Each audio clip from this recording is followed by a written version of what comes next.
بسم الله الرحمن الرحیم.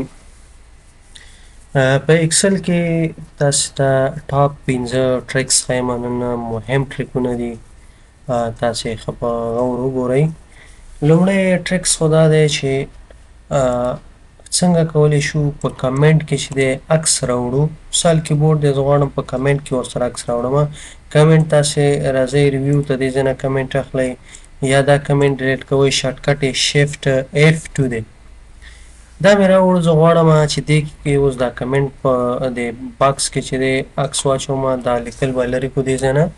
تاسې به راشئ دغه کوم بارډر چې دی په دې باندې به رایټ کلیک وکئ، فارمټ کمنټ ته به راشئ. دې ځای نه چې دی کلرز اینډ لاینز ته به راشئ، دې کې به د کلرز باندې کلیک وکئ،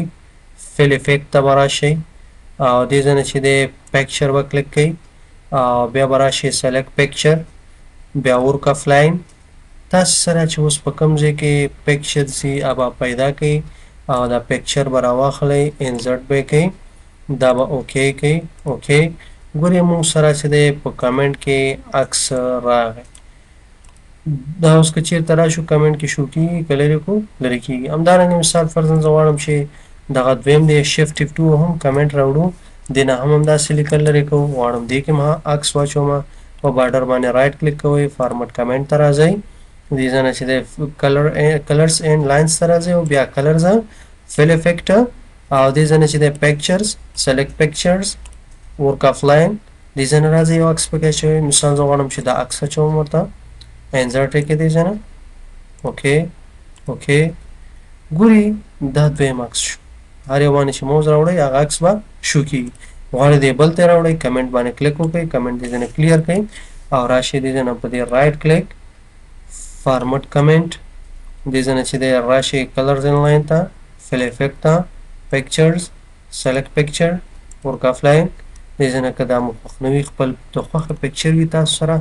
پکچر یې پیدا کړئ. مثال دا کمپیوټر دی، زه غواړم دا راوړم. اوکې اوکې ګور هر یو باندې چې موز راوړئ تاسو سره په کمنټ کې چې دی هماغه عکس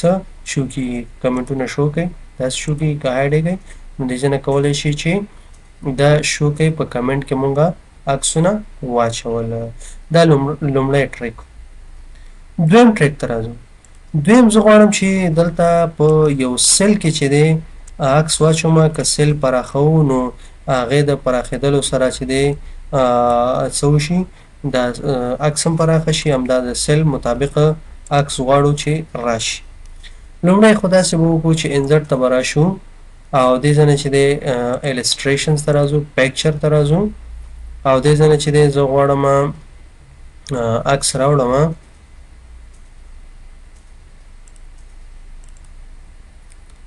عکس مې راواخیسته، دا به انسرټ کړو، انسرټ نه وروسته به یې سایز کم کړو داسې.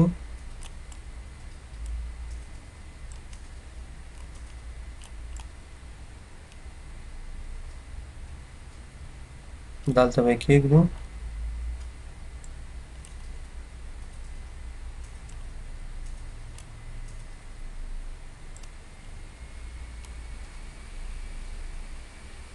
د سیل د هغې سره مطابق به یې سایز داسې برابر کړو.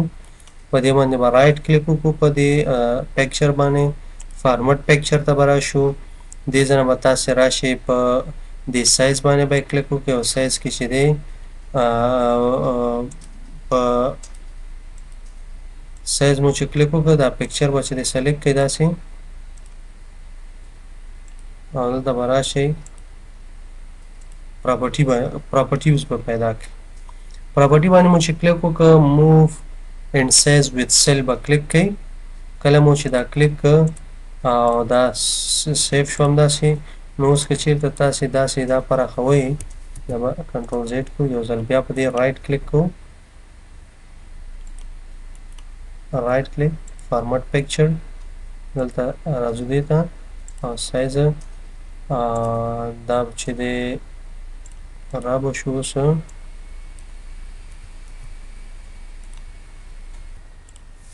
ګورئ دوستانو دا عکس چې دی دا به تاسې داسې برابر کړئ د سیل سره، داسې چې کله مو برابر کړه دین وروسته به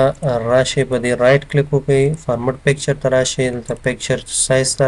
پراپرټیز ته راشئ او موف اینډ سایز وذ سیلز باندې کلیک وکړئ کله مو چې په دې کلیک وکړ دا کلوز کړئ اوس چې تاسې دا موف کوئ داسې نو که پراخوئ یا که کوچنی کوئ نو دا به د عکس چې دی د سیل کې اوس لاک شو دا چې دی همدې سیل مربوط شو نو اوس دې کې چې دی همدې سیل کې به داسې دا موف کړي مثال زه غواړم د کمپیوټر ته عکس راوړم السټریشن ته راځو پکچرز ته راځو دلته موږ سره په ډیسکټاپ باندې پکچر دی دا مو انزرټ کړو کله مو چې انزرټ کړ دا به داسې کوچنی کوي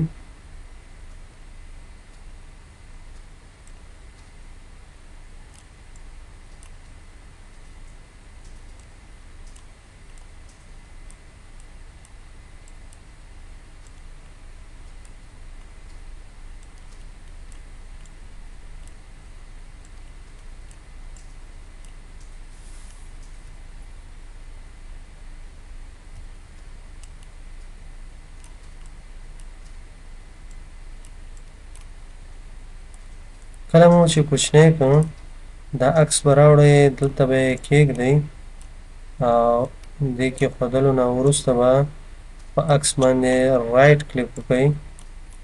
رایټ کلیک نه وروسته به فارمټ پکچر ته راشئ او پکچر پراپرټیز ته دا موف اینډ سایز وذ سیلز به انتخاب کړئ اوس که چیرته تاسې دا موف کوئ داسې ګوره دا عکسونه چې دی دا اوس دې سره لاک شول نو په دې سیل کې چې دی دا لاک شو دا دویم ټریک شو دریم ټریک داسې دی چې څنګه کولی شو دغه ګریډ لاین دی دې ته کلر چینج کړو دغه کم لاینونه چې تاسې دا افقي او عمودي ګورئ زه غواړم دې ته کلر چینج کړم نو چینج کولو لپاره به فایل ته راشئ آپشنز ته راځئ او دې ځای نه چې دی بیا ایډوانس ته راځئ ایډوانس کې چې دی لاندې به راشئ تاسې ګریډ لاین کلرز دې باندې به کلیک وکړئ او دې ځای نه راشئ مثال زه غواړم ریډ کلر ورکړم اوکې کوئ ګورئ د ګریډ لاین کلر چې دی ریډ شو نو په دې طریقه باندې چې دی مونږ کولی شو د ګریډ لاین کلر ریډ کړو بله خبره دا ده که چېرته وغواړو مثال دغه څلورم نمبر ټریک چې دی هغه د کالم نمبر چې دی اے بي سي دی زه غواړم چې دا چینج کړم یو دوه درې ته نو بیا فایل ته راځو آپشن ته راځو او بیا به راشو دلته فارمولا ته او R1C1 ریفرنس سټایل باندې به کلیک وکړو ټیک مارک پې کړو اوکې به کړو ولې دا چې دی 1 2 3 شو که یې بیرته چینج کوو همدغه طریقه ده فایل ته راځو آپشن ته راځو او دې ځای نه به راشو فارمولا R1C1 ریفرنس سټایل چې دی دا به ټیک مارک لرې کړو اوکې کړو اوس راځو اخرنی پنځم نمبر ټریک دا دی ګورئ که چېرته تاسې بار بار پښتو جدولونه جوړوئ یا پښتو لیکل کوئ انګلیسي ته ضرورت نه وي او دغه شیټونه چې دی تاسو غواړئ چې دا د رو نمبر او کالم د رایټ سایډ نه شروع کېږي هر ځل نو که چېرته داسې هر ځل راځئ او دې ځای نه پیج لیاوټ نه شیټ رایټ ټو لیفټ انتخابوئ نو تاسې نه ټایم اخلئ تاسو وایئ چې نه کله چې زه اوپن کوم دا د ډیفالټ هم د رایټ سایډ نه وي تاسې فایل ته راځئ آپشن ته راځئ ایډوانس ته راځئ ایډوانس کې چې دی لاندې به راشئ دلته ډیفالټ ډایرکشن چې دی لیفټ ټو رایټ دی دا به تاسې رایټ ټو لیفټ انتخاب کړئ اوکې به کوئ کله مو چې اوکې که دا کلوز کړئ زه اوس غواړم نوی ایکسل اوپن کوم ایکسل ورک بک ایکسل باندې کلیک وکړئ کله چې تاسې کلیک وکړئ او دا اوپن کړئ دا به اوکې کوئ اوکې کلیک ګورئ رو نمبر هم د رایټ سایډ نه دی او کالم نمبر هم د رایټ سایډ نه دی نو که یې بیرته چینجول غواړئ فایل ته به راشئ آپشن ته به راشئ ایډوانس ته به راشئ او ایډوانس کې چې دی بیا به کلیک وکړئ څه باندې په لاندې به راشئ لیفټ ټو رایټ به انتخاب کړئ دا به اوکې کوئ اوس که دا زه کلوز کړم او دوباره راځو نو ایکسل اوپن کوو کله چې ایکسل اوپن کړو نو بیرته به چې دی زمونږ د رو نمبر او کالم نمبر د لیفټ سایډ نه شروع شوي وي دا پنځه مهم ټریکونه او هیله ده چې د خوښې وړ مو ګرځېدلي